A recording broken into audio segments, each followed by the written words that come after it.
So industry analysts are already expecting the PlayStation 5 to significantly outperform the Xbox Series X sales-wise. Let's get into it. Skip it up and that up.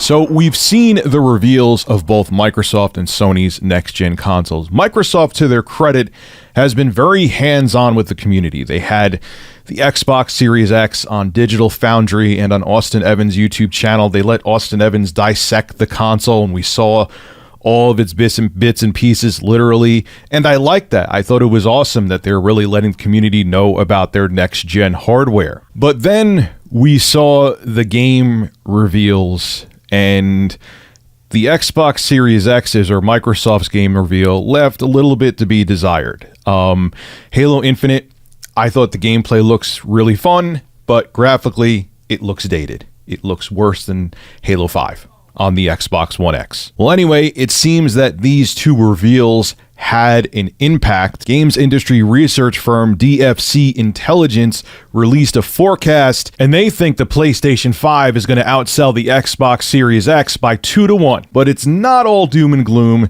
This is what they said in their forecast. I'll read it to you, then we'll discuss. In recent months, it has become clear that Sony and Microsoft are pursuing two very different strategies in the video game industry. I could have told you that for the past almost 2 years, but okay. The likely result is that the upcoming Sony PlayStation 5 should significantly outsell the Microsoft Xbox Series X.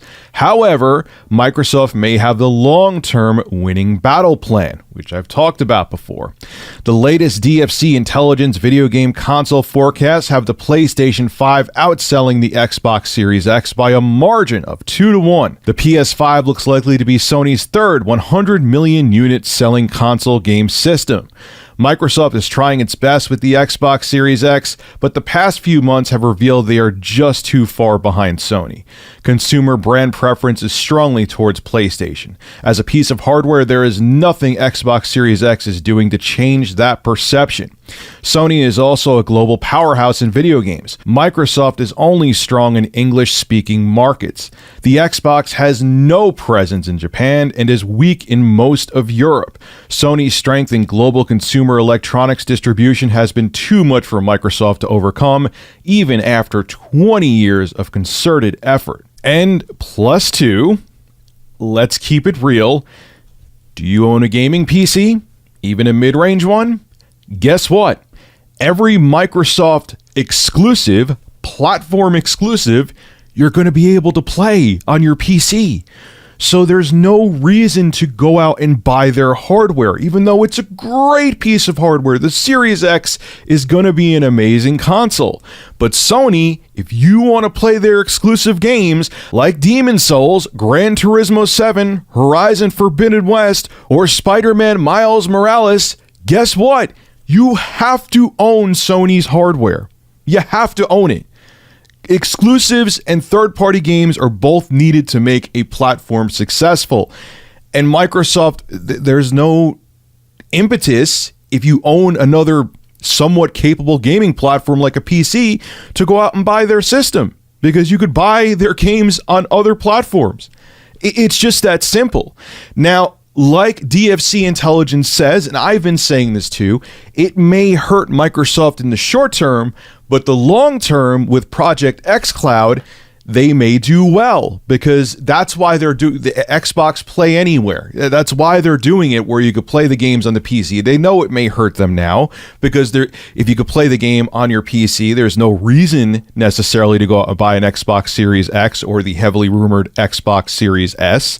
But they rather get a hold of that multi-platform market now and slowly become a service now before Sony beats them to the punch, because Sony's way behind with that. We're not going to see, I don't think we're going to see, I know they have PS Now, but I just don't see Sony.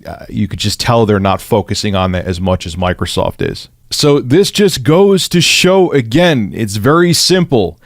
You have to have games that are only available on your piece of hardware. Because if they're available in other places, there's no need for people to buy your hardware. It's as simple as that. But I do think in the long term, Microsoft will be okay. This is Rich of Review Tech USA signing out. Have a good one. Hey, if you enjoy my content, consider becoming a Review Tech USA member. I'll have a link below in the description. I live stream now on this channel all the time, and it gives you access to cool emoticons to use as well while I live stream. Again, link below in the description. Thank you for your continued support.